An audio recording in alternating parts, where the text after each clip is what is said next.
Very excited for this next session because one of the things about women in ETFs is not only do we bring in industry leaders and those who've grown up or are part of the ETF ecosystem, but we have the opportunity to have other individuals, amazing accomplished leaders, come and share with all of us and help us with learnings and share their experiences to further inspire us as we move forward with our careers. And so Carla Harris, who is our next speaker, is one of those individuals. So Carla, she is currently a senior client advisor at Morgan Stanley after having finished a 30-plus year career there as a vice chairman, a managing director, taking billions of, bringing billions of dollars in public IPOs and companies to the market, such as Martha Stewart and UPS, among a few. She joined Morgan Stanley back in 1987, and so that's meaningful to me, given my roots at MSCI and how we started, and so it's a pleasure in that regard as well. She was also chair of the Morgan Stanley Foundation for about 10 years. She sits on the board of a lot of community organizations, several public boards, including a couple of names we might know, like Walmart. And then in 2013, Carla was appointed by President Obama to chair the National Women's Business Council. But she said, no, that's not enough for me. Let me become a gospel recording artist, sell out concerts at theaters like the Apollo, write a few books in my spare time, and then spread the word and help others by joining events like this to share and inspire all of us. So without further ado, let me introduce Carla Harris for the next speaking session.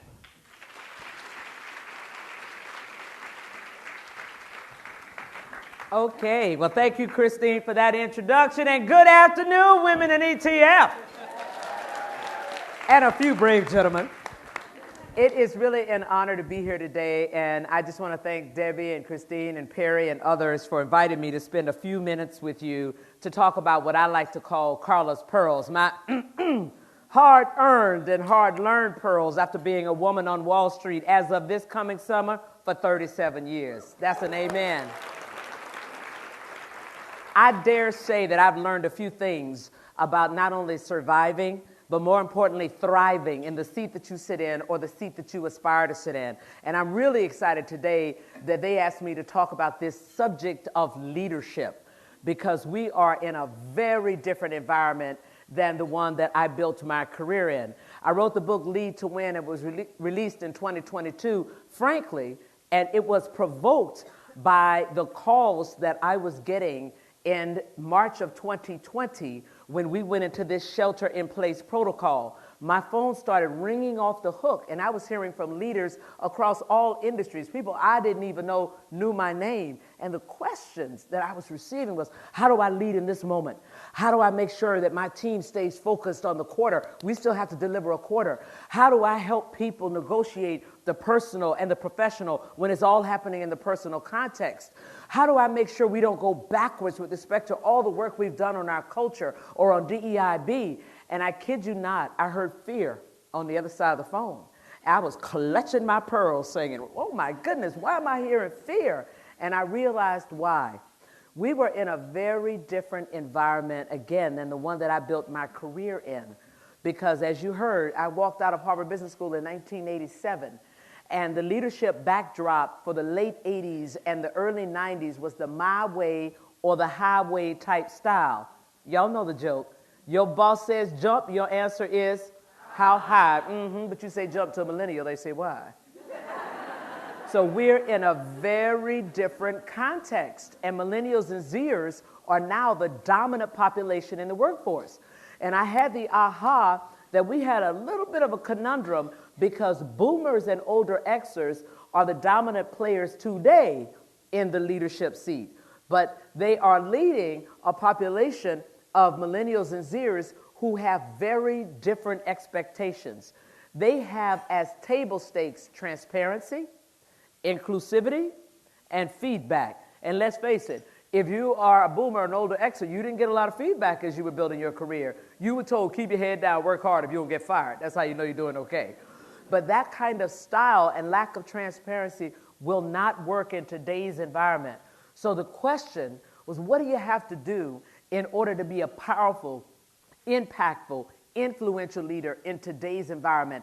And that's what the pearls are all about. Now, you layer two powerful shifts that happened over the last 4 years. The first was the amplification of voice and choice, and the second was the change in the employer-employee contract, the amplification of voice. Now employees are soliciting the employer voice. How do we feel about what happened on the streets of our community? How are we going to respond to that piece of legislation? How are we thinking about benefits? This is what I'm looking for. This is the context I want to work in. And employers are soliciting employee voices. Just think about it. Every major organization is avidly using employee surveys. They want to know what the pulse is all about and how people feel about walking in every day. That was the first shift. The second was the change in the employer-employee contract. Used to be, as the employer, I could tell you what to do, how to do it, where to do it, when to do it, what time to do it, how to show up to do it. But the pandemic changed all that. I couldn't really tell you what and how to do it because I couldn't look over your shoulder. I couldn't tell you when to do it. It didn't have to be done between 9 and 5 or 8 and 4. It could actually be done at 2 o'clock in the morning or 10 o'clock at night. I couldn't tell you where to do it. It could be in your kitchen or at the beach. And I couldn't tell you how to show up to do it. Can anybody say sweatpants? But yet, financial services for one industry had a record year in 2020. Record year in 21. Not so bad in 22 and 23. So the context is very different. And in order to not only attract, but retain your talent, it's going to be all about powerful, impactful, influential leadership. We've seen studies for decades that have said that people don't leave organizations, they leave people. And oh, by the way, in this context, leadership is local because it's all about the relationship I have with the person that I'm working for. That's a huge determinant as to whether or not I want to stay in that seat or continue to come into that house. And if you're going to make sure that you're not spending extraordinary dollars continuing to try to attract that talent, then you have to make sure that you have leaders that understand the value proposition and can say the value proposition of walking into that door every single day. So we will talk about the pearls of intentional leadership, and there are 8, and I'm going to take you through them pretty quickly, and then I'm going to open it up to any questions that you might have. And I'd like to strongly encourage you to ask me anything that's on your mind around these topics. There are no questions that you can ask me where I will not be able to give you a prescriptive answer. And if you don't believe me, try me when we get to the Q&A. And oh, by the way, if your boss is in the room and you have a burning question, just say, I have a friend that had this particular issue.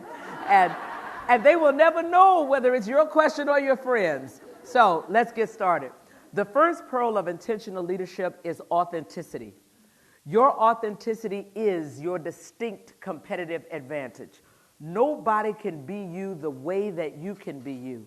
And the day that you all received your respective opportunities, somebody else didn't get the job because you were the best person for the job. So the last thing any of us should ever do is to submerge that which is uniquely you. Anytime that you're trying to speak or behave in a way that is inauthentic to who you really are, that's when you create the competitive disadvantage because you're using valuable intellectual capacity that you could use to really hear what your clients or your colleagues are saying, but they are not articulating. Valuable intellectual capacity that you could use to demonstrate that quick twitch response.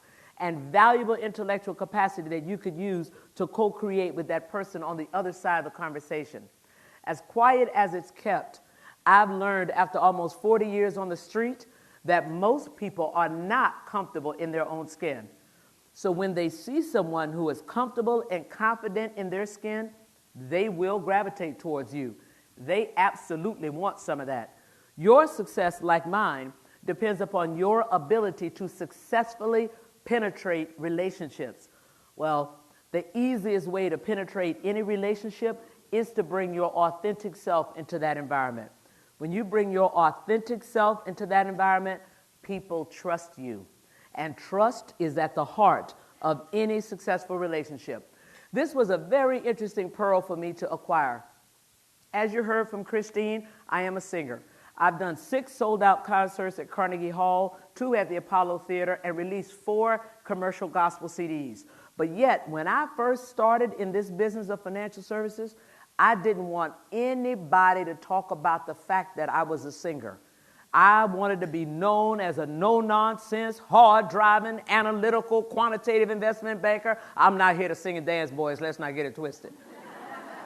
I didn't want anybody to talk about it until I saw the client's reaction. Because, of course, against all of my objections, my colleagues would take me into the room to pitch a piece of business and say, oh, this is Carla Harris, our capital markets banker. But what you really ought to know about Carla, she's an amazing gospel singer, and she sung at the Apollo, at Carnegie Hall, at Radio City, and I'm there rolling my eyes until I saw the reaction. Oh, you're a singer. Oh, I so admire people who can sing. And I personally love to sing, but my family won't let me sing in the shower. And maybe you could talk to my daughter about how she integrates her love of the arts in her academics. And there we were, having the 15-minute meeting before the meeting. Are you with me, women in ETF? The meeting before the meeting. So when I sat down to pitch, they heard me with a different ear. They saw me through a different lens because Carla Harris, the singer, was allowed to be in the room with Carla Harris, the banker. So I naturally differentiated myself from the other 5 bankers that would come in there and pitch that same IPO that afternoon. So now, whenever I go into any new situation, I bring Carla Harris, the investment banker, but I bring Carla Harris, the prayer warrior, Carla Harris, the investment manager, Carla Harris, the singer, the writer, the speaker, the mother, the golfer, the football fan. I bring all those Carlas to the table because I don't know which Carla will be the one that will connect and allow me to own the relationship in a proprietary way. Your authenticity is your distinct competitive advantage because nobody can be you the way that you can be you. And it's really important if you are choosing to wear the leader title today that you bring your authentic self into that seat. Why? Because then you motivate and inspire those who are working with you to bring their authentic selves into that seat. And here's the deal. Anytime any of us is in an environment where we can be who we really are, we will always outperform. And that will now accrue to your status in that leadership seat. Now, generally, when I talk about the authenticity pearl, people say, but wait a minute, Carla, I hear you. But I can't bring my authentic self into my environment. They can't take the real me.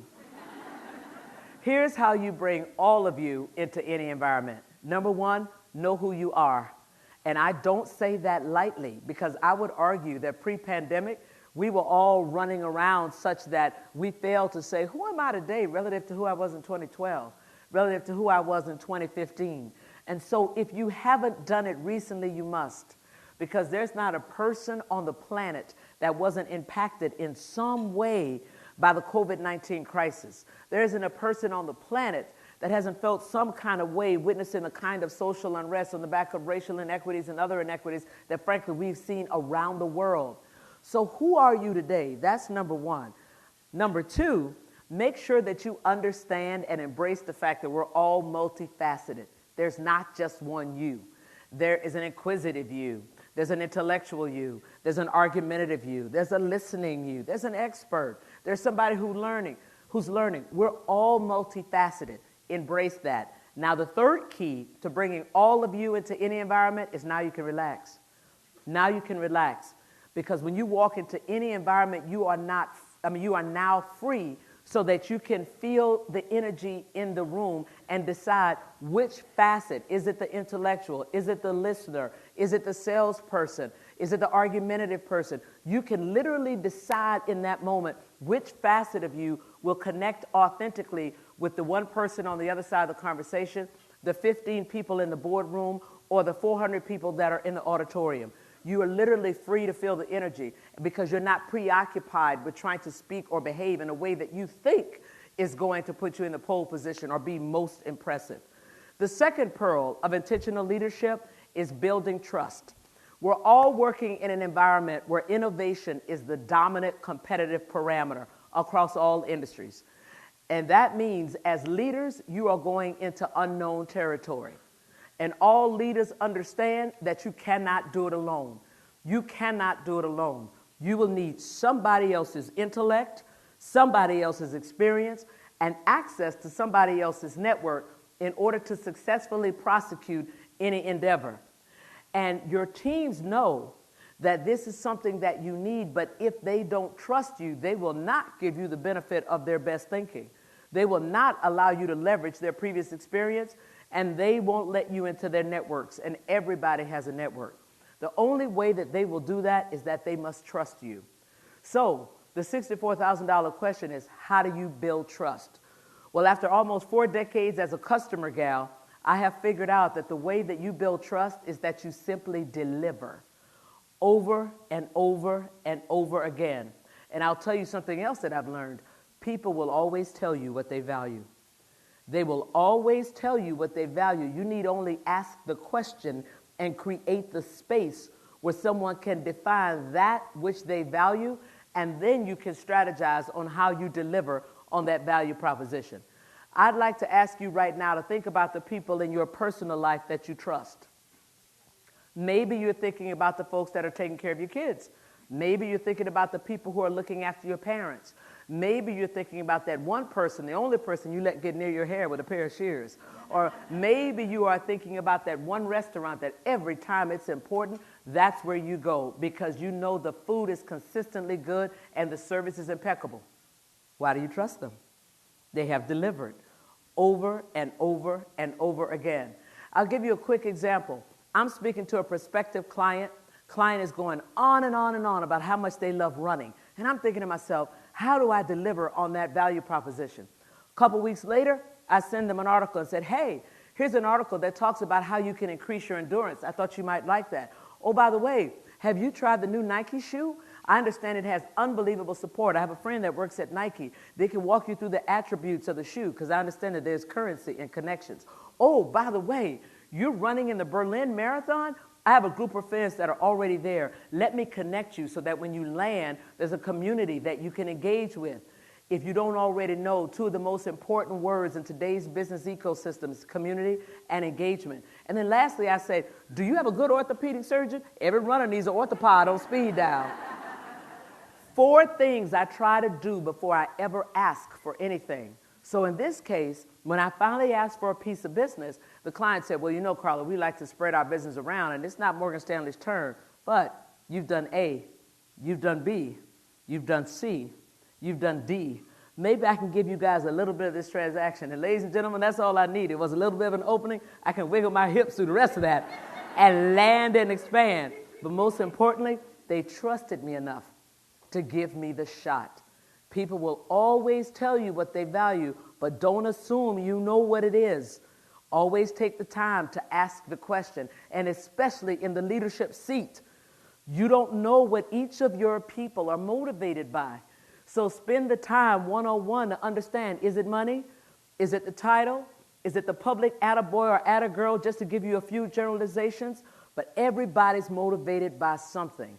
And if you want to get outsized productivity and performance from your people, you need to understand what motivates them. And your job as the leader is to deliver on that. Because again, it will accrue to your status in that leadership seat. The next pearl is all around creating clarity. I just said that innovation is the dominant competitive parameter, which means none of us really have visibility for the year or maybe not even 2 quarters out. Yet, if you are choosing to sit in that leadership seat, it is your job to define success and therefore clarity even when you can't see. It is your job to make sure that the team knows what they are playing for. Because I believe as humans, we're all wired to deliver beyond that which has already been defined. Just look at everybody that's in this room. But when you fail to define what success looks like, you create a tremendous amount of frustration on the food chain. They know you're not happy, but they don't know what it takes to get you to happy. You know instinctively you should be able to get more from your teams, but you're not sure how to get it. And you can't be so afraid of defining success or being wrong that you fail to do it. If you start on the journey and you realize you are on the wrong path, take a page out of the technology industry's book. You fail fast. You invest the lesson in the next try, getting that much closer to success. but it is critical that you do so if you, again, want to get outsized productivity and performance from your teams. The fourth pearl is around creating other leaders. If you are choosing to sit in a leadership seat today, you must be disproportionately focused on creating other leaders, for that is how you amplify your impact in the organization. If all roads lead back to you, then by definition, you will cap your success and the organization's success because you are one woman, you are one man. So the way that you expand your footprint and further penetrate clients is to focus on creating other leaders. Selfishly, everybody in this room should be able to look over their respective organizations and say, she's mine, she's mine, he's mine, she's mine. You should think of yourself as a kingmaker, as a queen maker, because that is how you can create a particular position in the competitive landscape for your organization. But if people don't feel as though you are investing in them and investing in them to potentially be a leader, it will be very hard to hold on to that overall talent. This was a very interesting journey for me because I am a natural executor. Left to my own devices, I will execute. I get my joy from taking that thing off the list. And I'm also that girl that if you have something that needs to be done, I'll take it. I'll take it. I'll take it on. Because I have that kind of capacity to execute. But there were two things that helped me to advance on my own leadership journey. The first was something I heard my former chairman and CEO, James Gorman, says. He said that I focus on only those things that the CEO can do. If anybody else on my team can do anything that's on my list, shouldn't be on my list. And when I heard that, translation in my mind was, Carla, just because you can doesn't mean you should. Leaders, just because you can doesn't mean you should. The second thing that helped me on my journey is I had to invoke a little bit of baseball imagery.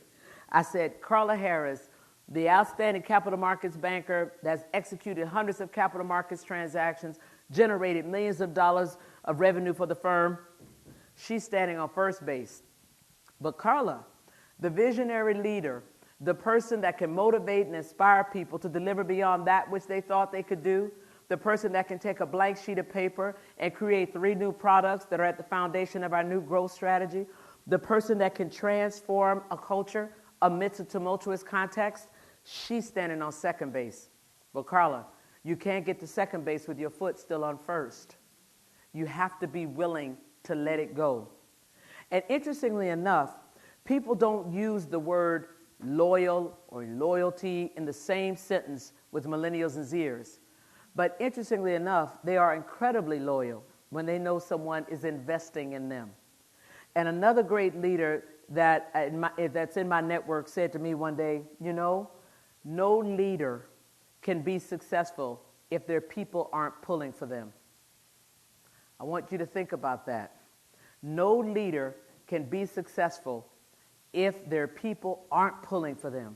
So the question is, what do you need to do in order to make your people pulling for you, want you to be successful, complicit in your success? Well, here's one key. Invest in their success.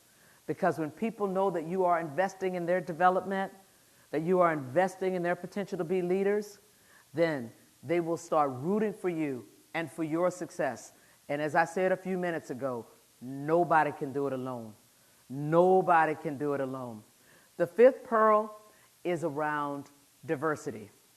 Now, I know that this may be a challenging time for some with respect to DEIB, but let me tell you, you have to be intentional about it, especially if you are intentional about competing and winning. Because as I said earlier, innovation is the dominant competitive parameter. And I am going to give you the commercial imperative around DEIB in just a second. But let me tell you why you have to be intentional, because it will not just happen. We are all vulnerable to unconscious bias. I don't care who you are, where you're from, where you were educated, we're all vulnerable to unconscious bias. And I'll give you an example of my own. I had the great fortune of creating and building the Multicultural Innovation Lab at Morgan Stanley, the award-winning Innovation Lab at Morgan Stanley. And I will tell you that 2 years into that journey, after we had already been named one of the top fintech labs in the world, starting from a blank sheet of paper, I looked up and my entire team was women, all women. It was multicultural, but all women, not an ounce of testosterone to be seen anywhere. And I knew immediately that I had a gap in my go-to-market strategy.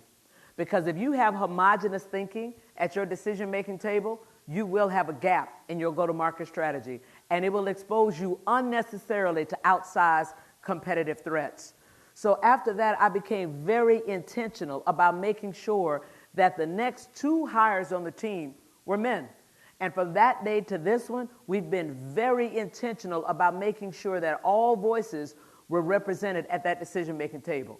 I don't need to tell you about the brands that we all know and love that had homogenous thinking at their decision-making table when they made the decision to go to market with that commercial.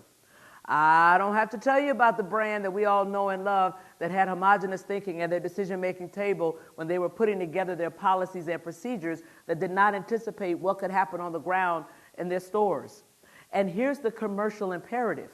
If you agreed with me a minute ago that innovation is the dominant competitive parameter, then you have to agree with me that you need a lot of ideas in the room in order to get to that one innovative idea that will allow you to obtain and retain a leadership position in your industry. Because after all, innovation is born from ideas. Well, if you need a lot of ideas in the room, you need a lot of perspectives in the room, because ideas are born from perspectives. If you need a lot of perspectives in the room, you need a lot of experiences in the room, because perspectives are born from experiences. And if you need a lot of experiences in the room, you better start with a lot of different people in the room, because experiences are born from people. So you have to start with a lot of different people in the room in order to end up with that one innovative idea that will allow you to obtain and retain a leadership position in your industry. That's the commercial imperative around diversity. And if you're not with me yet, let me give you this thought. When I walked out of the lauded halls of Harvard Business School in 1987, excellence in corporate America looked like 6 white men at the top. 6 white men at the top. Nothing strange about that. Think about it. IBM, Goldman Sachs, Exxon, GM, Morgan Stanley, Ford, name it. Nothing strange. So I knew that as a woman and a woman of color, if I wanted to play, I had to be comfortable being the first and the only in many, many rooms. But that is not the environment that millennials and Zers have grown up in. They've grown up in a very different environment.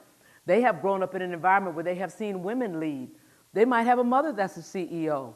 They might have a mother that's driving the highest profile nonprofit in their city and town. They've gone to outstanding schools where there's a smart black kid on the right, smart Hispanic kid on the left, smart Asian kid sitting in front of them, smart Indian kid sitting behind them. That's what excellence looks like.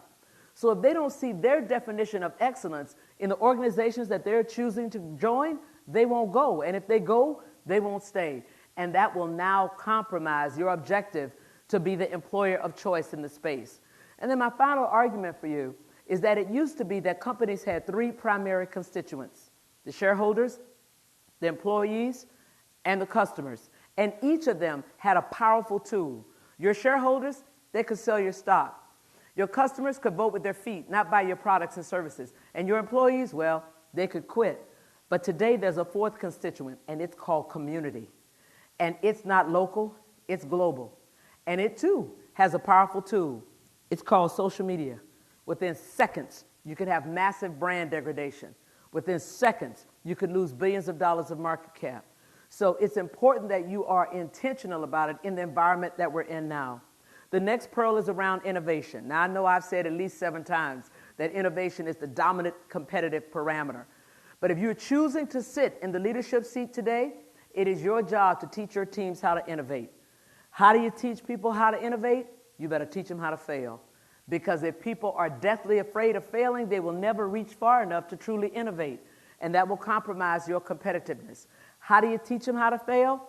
You celebrate the failures. You celebrate the failures. When somebody on your team takes a risk and it doesn't work out, oh, you must be authentic and say that it was a huge mistake.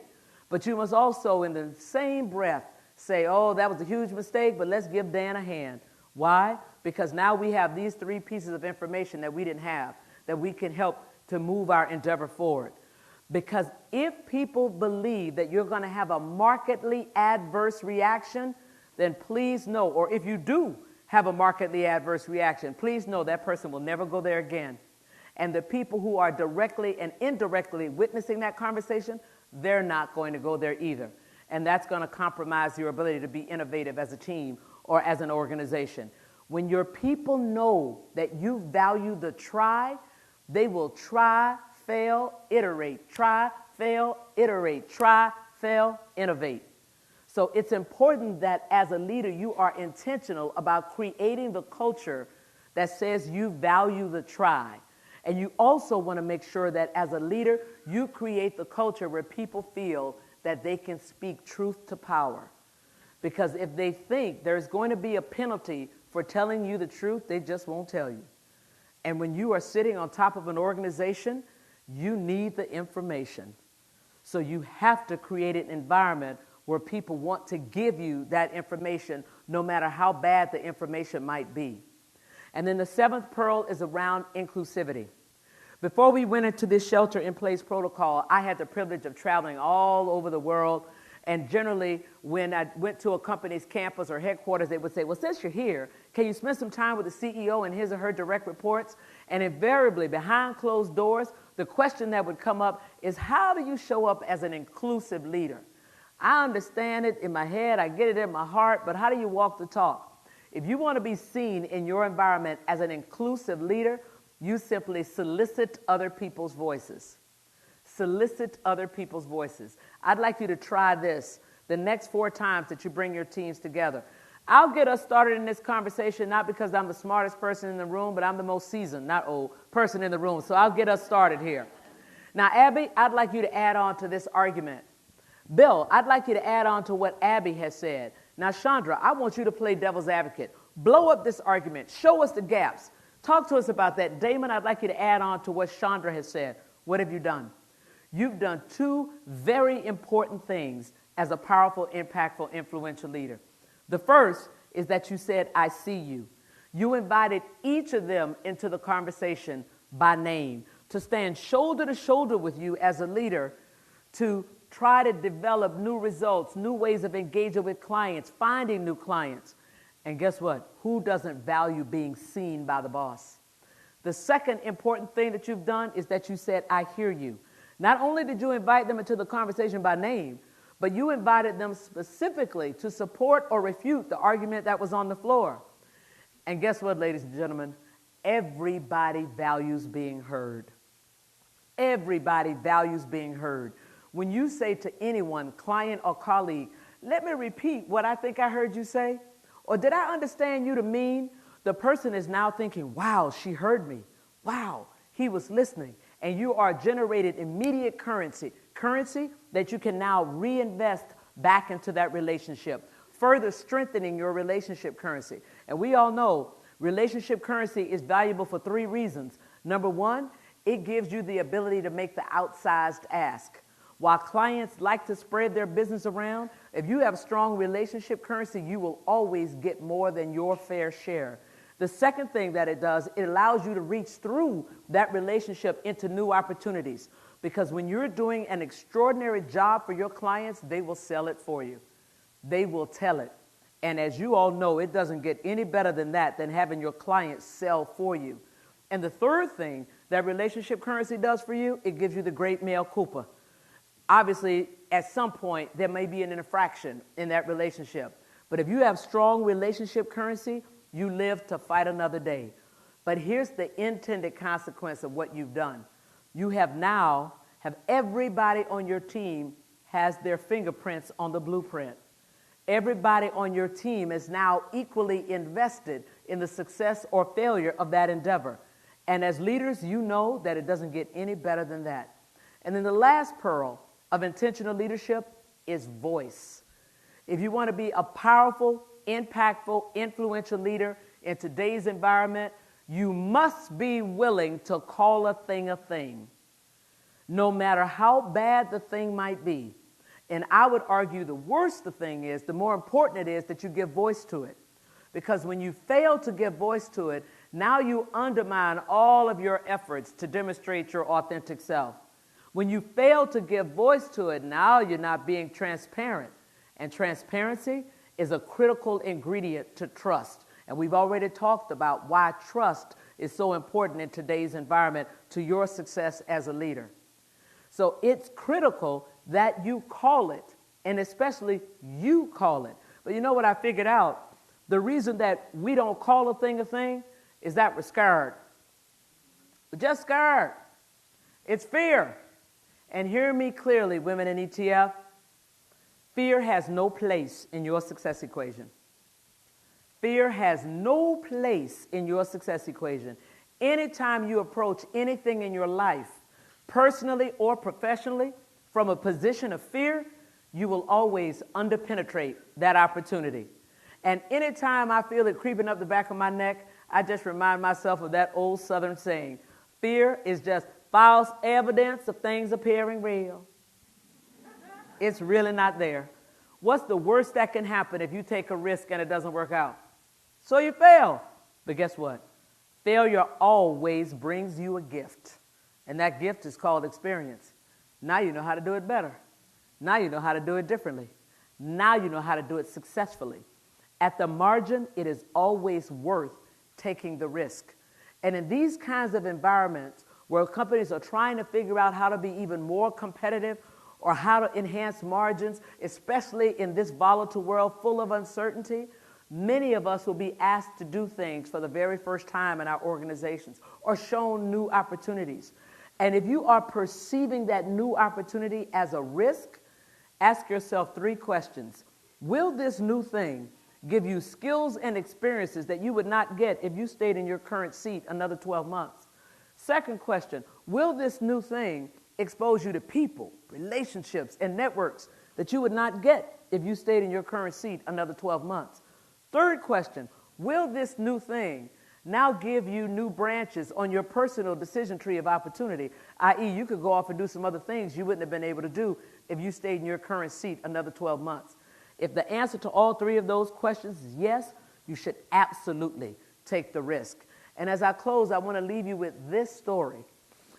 A few years ago, I had the opportunity of speaking for a global Fortune 50 company. And in the prep call, the organizer said to me, we just want you to understand what you're walking into. It's a tough time to be us. We've disappointed the street for the last 7 quarters. Our stock price is as low as it's been for the last 10 years. Morale is at an all-time low. We've had several restructurings, so people out there in the audience are not sitting next to the people that they grew up with in this organization. We just want to make sure that you understand the context. I said, thank you very much. I appreciate that. He said, let me tell you about the run of show. We're going to have a celebrity that's going to open it up. The CEO is going to talk about our new strategy, and then you. I said, okay, cool. Is the CEO going to talk about some of these things you just told me about? Oh, no. He doesn't want to touch any of that stuff. And I thought, wow, what a missed opportunity to lead. What would have been so difficult about saying, I'm so excited about this new strategy. I believe it's not only going to put us back on the battlefield, but I believe we can win the war. But before I talk about it, I need to talk about something that's heavy on my heart. I know it's a tough time to be us. I know the stock price is as low as it's been in a decade. I know that many of the people you grew up with here are no longer here. It is hard. It is tough. I also know, however, that I can't even begin to talk about this new strategy. We have no possibility of winning unless we're all doing it together. And I also know that I got the best people in the industry. That's why you all are sitting out there now. But I need to know, are you with me? Are you with me? Are you with me? And I thought to myself, what would have been so hard about saying that? I just made it up, right? It wouldn't have been that hard. But it was a missed opportunity to lead, a missed opportunity to call a thing. Now, while I've given you the pearls of intentional leadership, I will tell you that the strand that holds these pearls together is courage. It's courage. Because it takes courage to call a thing, We've all been in rooms when we knew something should have been said and we simply looked down at our shoes. It takes courage to be intentional about inviting your people to stand shoulder to shoulder with you and reimagine a new way of doing business.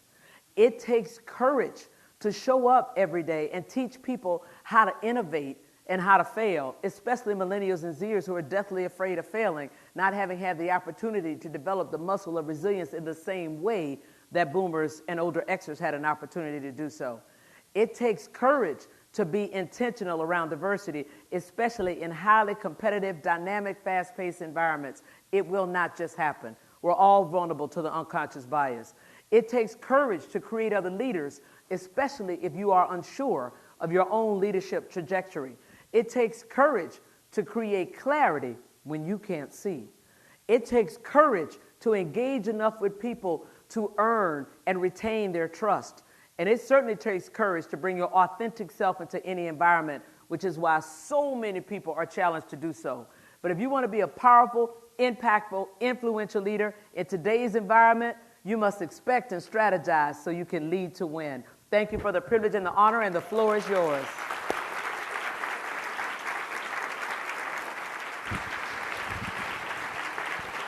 Thank you. Thank you very much.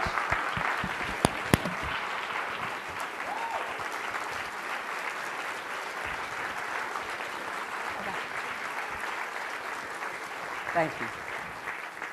All righty, questions? Yes, sir. And I want to thank you, sir.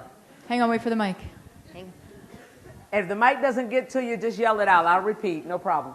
Well, I just bought 2 of your books for my entire leadership team on Amazon. So can I take Thank 2? you. So can I ask 2? I didn't buy the 3rd because I can't have them all leave. They won't leave. You show up as that guy. Don't worry. I want to come back. These are more like fine points. These are more like, actual how does this work? Sure. When you bring your authentic self, you told the story about how you brought the singer in advance to the meeting, and so you knew which one to do. What if you didn't have that opportunity? Mm-hmm. What if you get out of the elevator and you go straight into a room and you don't know what to expect? You didn't have that 15 minutes. Right. How do you do that? And forgive me, I wasn't trying to suggest that you needed to know ahead of time. Yeah. That was my whole argument. Bring all of you into the room. And once you get in the room, you can feel it. You'll know right then, is it the singer that ought to show up? Is it the mother? Sometimes it's the mother that ought to show up. If you got a room full of older people that are like 3-year-olds, right? Sometimes you can figure that out, but that's my point. You are free to feel the energy in the room. And then you can decide in that moment, and trust me, if you're not going in there with any preconceived notions of how you need to be, you're free enough to feel it, right? I didn't know anybody, maybe 3 people in this room, 3 people. But when I walked in the room, I could feel the energy in the room, and I could decide. And sometimes I have decided with the organizers what I'm going to talk about. But when I get in the room, I can feel something different. There were things I didn't say today that I had planned to say, and there are things I added that I had not planned to say because I could feel the energy in the room. So you don't have to put it together ahead of time. You will know when you walk in. Okay. And just to take advantage of my second, and this is very quick, and this comes back to what you said to James about what a CEO does and what she does not do, pass it on to somebody else. What if it doesn't get done? I mean, how do you deal with when you pass that baton to somebody else and it does not get done? Yes. You do the mentoring, it still does not happen. Right. Then what? That's why it's beautiful to set up what success looks like ahead of time, because then it makes it very easy for you when you have to counsel somebody off your team. So the conversation goes like this: Jane, George, whatever you want to call the person. We talked about what an A looked like on this project. It's A, B, C, D, and E. And you have only given me A and B. So I can only assume that you either don't know how to do it or you don't want to do it. So if you're telling me that you really want to do it, but you're having trouble executing, let me see if I can help. That's my job, to try to help you be successful. So do you need a coach? Do you need extra training on this thing? Let's get you that. Now, a quarter later, it's still A and B. Now you have the conversation, Jane, George, you say, okay, we've done the training, or we've done whatever it is we needed to do, and you're still giving me A and B. So clearly this is not your best and highest use in the organization, and I want to help you be successful. So let's now talk about what you might do where you can knock the cover off the ball. My job is to help you get there, because it's not on my team. Right? Amen. Yeah. Next question. Yep. Hi. There are leaders at all levels of organizations, and I think in middle levels of organizations, there's, I think, a lot of buy-in to what you're saying. Do you have any advice for those of us sort of running into higher levels of leadership who aren't so inclined to hearing views that aren't their own, that aren't so open to authenticity, don't really want to see that? Yeah, absolutely. So here's the thing. There's no question that a lot of senior people that are sitting in roles today got to those seats, especially in financial services, because they were outstanding producers, right? If we're going to call a thing, we are a producer culture.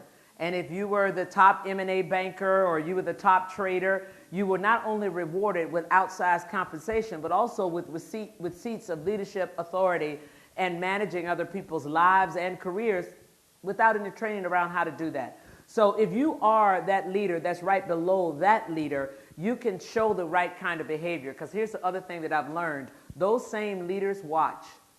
They watch and they learn. And if you are that gal that everybody wants to work for and they love working for you and they all feel like they're getting developed, please know that if it's a he or she, is paying attention, right? And you might, in fact, infect them and their own leadership style by the way you are behaving as a leader. That's number one. Number two, you can also do what I used to do with my boss, right? I do believe in speaking truth to power, and I do believe in giving it to you straight, no chaser. Now, obviously, I know how to do political speak too, right? But when I was up to here and I was ready to lay it down, I didn't want to make it pretty, I would give them a chance to get ready because I was going to give it to them straight, no chaser. And the way that I would give them a chance to get ready is I'd say, can we have an adult conversation? And he knew that an adult conversation meant I wasn't going to put it in political speak. I wasn't going to be obtuse. I wasn't going to pretty it up. And he knew it must have been serious enough for me to do it like that, right? And it always got through because I gave him a chance. I didn't surprise him. I didn't just blast him. I'm like, I'm coming, right? And he was ready. And he always listened. Not all the bosses I had did that, but this particular one certainly did and would act on it. But you also have to be willing to say it because you just made the comment, they may not want to see your authentic self. They may not want to hear it. Well, be a little bit careful because sometimes we let what we see influence too much what we think. And sometimes what we see is not right, right? This is how we're construing it. This is how we are consuming it. But it might not be exactly, what we say. So I'd like to tell people, give them a little grace to at least try with the truth. And if they really shut down and they can't take it, then you have to come at it in a different way. It may take you a little longer to communicate it, but it behooves you to communicate it because it's going to affect your life and everybody downstream from you. Yes. Oh, sorry. Okay. I'll come back. Go ahead. Thank you, Carla. You mentioned earlier being a prayer warrior. Can you talk a little bit about how faith has influenced your career and how you integrate it? Absolutely. It's been everything. I don't know how somebody survives 37 years on Wall Street without the Lord. I really don't. But I will tell you that people used to ask me all the time, how can you talk about spirituality and faith in Wall Street? And I said the two are not mutually exclusive. It starts with an authentic decision to know what kind of environment you're going into. And I brought all of Carla even back then in 1987. And my spirituality is critical for me. And so I never pushed it on anybody else, but I also never hid it, right? I didn't walk around all day like I was a holy roller, but I didn't hide the fact. So, for example, when I started in the business in 87, I was in M&A. And you remember those hours, those 100 hours were fact, not fiction. And Sundays, every Sunday we were in the office. But what I would say was, I'll be in here at 6 o'clock. Now, I knew nobody else was coming in at 6 a.m. on a Sunday. But I said, I'll be here at 6 a.m. But from 9 to 11, I'm going to church. That's his. And I'll come back, and I'll work all night long. And nobody, to this day, 37 years in, ever questioned it, ever told me that I couldn't do it, right? And the way that I integrated it in my everyday is, let's say, because I was in capital markets, and we price the deals at 4 o'clock, right, or after 4 o'clock. So let's say that it was an 8 million share deal, and at 12 o'clock I had 3 million shares in the book. Now, for an 8 million share deal to go do pretty well, it needs to be about 60, 70 million shares of demand, and that's going to go up in the aftermarket. So we'd have 3 million shares on the books, and I say, guys, it's not looking good here. So you know what? It's 12 o'clock. They got a mass at St. Patrick's. I'm going over there for lunch and get on my knees, right? And then at 4:30, that'd be like 70, 75 million shares, and I say, y'all know why that happened, right? So it got to be a running joke. Carla, where you going to lunch today? I need some help on this deal, right? So, we would laugh a little bit about it, but they were clear. And then what started happening is that over time, and not even that far into it, someone would say, can I talk to you in the conference room? My mom's been diagnosed with X, or our baby was, born prematurely and is struggling. And I know you got a hotline up there, so can you, send? So that's how, we started being able to talk about it in those ways. But it's been everything. I mean, on the capital markets desk, as there's a lot of judgment when you're pricing transactions. There was not one IPO that I priced where I didn't go to my private office, the ladies' room, where I didn't go to my private office and say, okay, Lord, top end, a quarter over, $1 over, 25 cents over, to have that. And now, I have a very strong spirit of discernment. I can tell immediately, what should happen or who I'm standing in front of. Very strong sense of that. But yeah, that's how, I integrated with who I am. Mm-hmm. Yes, and then this lady over here. Yeah. Hi, Carla. I'm Nimisha, and Hi, it's Misha. a great opportunity to be here in front of you. So my question is regarding, you just mentioned that you talk about like ideas and perspectives in your head. Just you mentioned as the CEO as well. So when you have ideas, you have how to do it. Your team is ready. That you are really confident and you can execute that, implement that ideas. But you are on level 8 and you have to influence level 12. I'm a little late, but I have to influence who? I am on level 8 and I have to influence level 12. Yes. So like bypassing your VP, head, CTO, CEO or to reach CEO. Yes. So how you implement that change? Yes. How you influence that change? Yes, so there's a couple things that I want to say, and thank you so much for that question, because as you probably know, I have a YouTube channel, and the stuff that I post is as a result of the direct questions that I get, and I just got that question. So it'll either post later this month or early April, because we just filmed it. So you're at level 8, and you need to influence all the way up to level 12. First thing you need to think to yourself is, why should they care? What's in it for them? Everybody needs a why. And I don't necessarily mean them personally, the organization, right? So if you're going to make an argument, you need to say, here's what we need to do, and let me tell you why. And another argument that's very influential when you're making the argument is if you have competitive data. Whenever I wanted anybody to really listen, I said, let me tell you what Goldman Sachs is doing, right? Because every company has that, that kryptonite kind of competitor. Everybody, so I would talk a little bit about what the competition is doing to make people would perk up to see what's going on. So that's another tool that I used. The other thing is that you need to understand whether or not your idea is a revolutionary idea or an evolutionary idea. And I write about this in Strategize to Win. If it's a revolutionary idea, remember, it's never been done before. So if you're introducing an idea that's never been done before, you must educate and sell. Because if they've never seen it before, they don't even know how to process it. Because believe it or not, there's very little original thought out there, right? So you have to make sure that you can educate people on what it is, why it's important, where does it fit in the organization, will it impact cost, will it impact revenue, the whole thing, the what. Educate. Now you got to sell. That's the why. Here's why it's important for us to do it. Here's why it's important for us to do it now. That's a revolutionary idea. If it's an evolutionary idea, the way that you buy yourself some currency is that you connect it to something that's already there. If it's evolutionary, it's the 3.0, it's the 4.0. So you talk about how wonderful the thing is and what benefit the organization has gotten from this thing already, and now why the next iteration is going to allow this thing to grow exponentially more than it already has. So, but all of it has a why. right? When you're making that argument, why should they care? Okay? All right. Right here and then right here. Yes, ma'am. Firstly, two things. Firstly, I want to say thank you. As a fellow singer, I also struggled with bringing my authentic self and not just being Lubna Lundy, the thematic investment product manager. And I recently had an opportunity to sing the national anthem at UBS Arena. And oh, my goodness. I shared it on LinkedIn last month, and I was like, oh, my gosh, I can't believe girl, I just did this. I bow down to you because the national anthem is one of the hardest songs anybody could sing, which is why you see everybody tries to jazz it up a little bit, right? Because that rock and red glare is a beep. Mm-hmm, go ahead. But the amount of connections on my LinkedIn page and just with senior leaders too, part of choirs that I just no one probably knows about, it was amazing.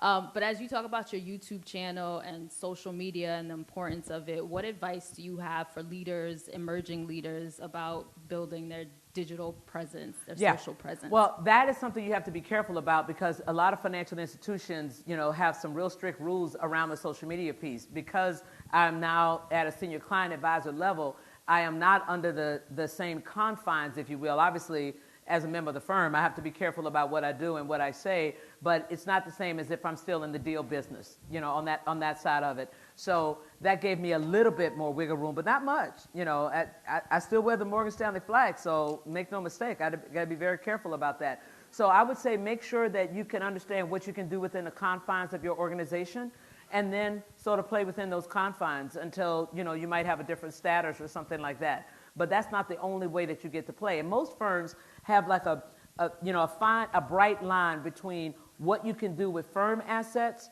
and what you can do as a regular person.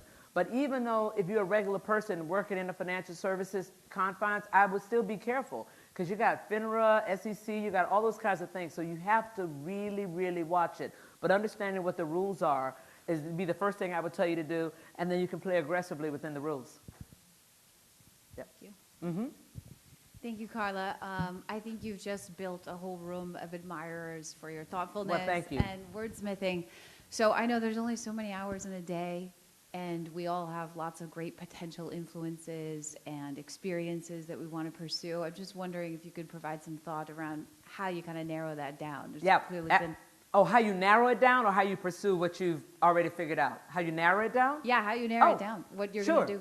So extra. I'd say, let's say there's a number of different things that you really would like to do. Then you start with the thing that you think you're most interested in doing and that you can get feedback for yourself quickest. Do it. You really like that? Is it the right way?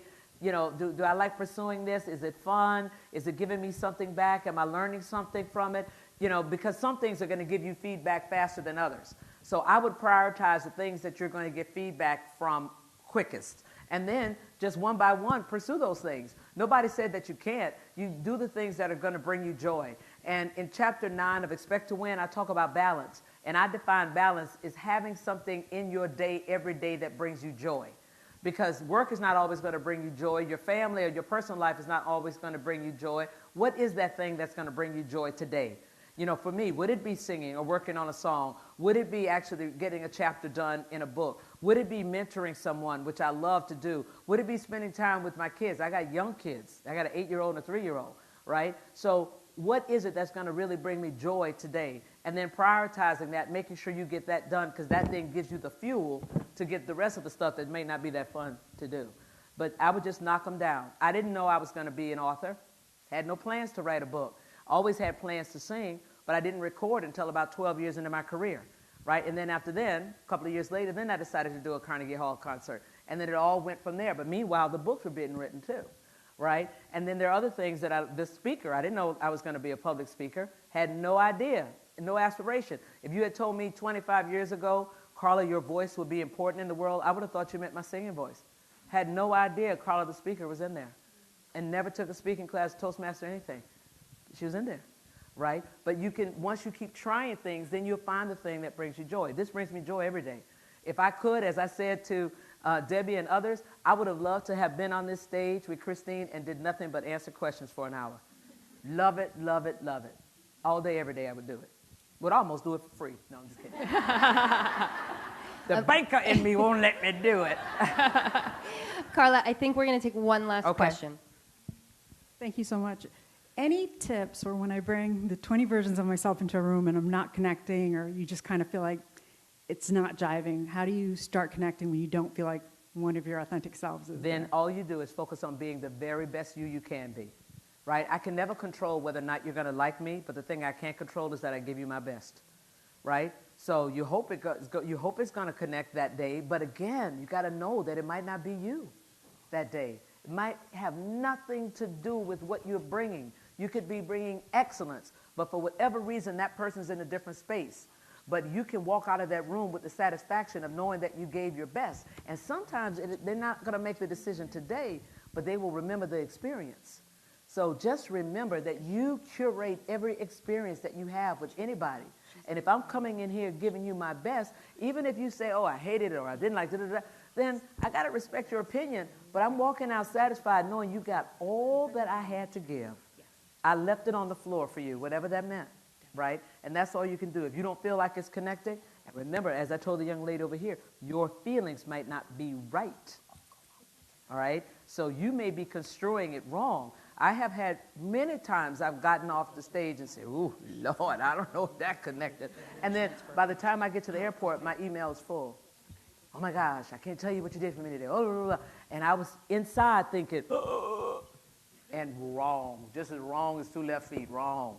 Right? So don't get too caught up in your feelings. Go in with the intention of delivering your best, and that is all you can do. All right? Thank you, guys.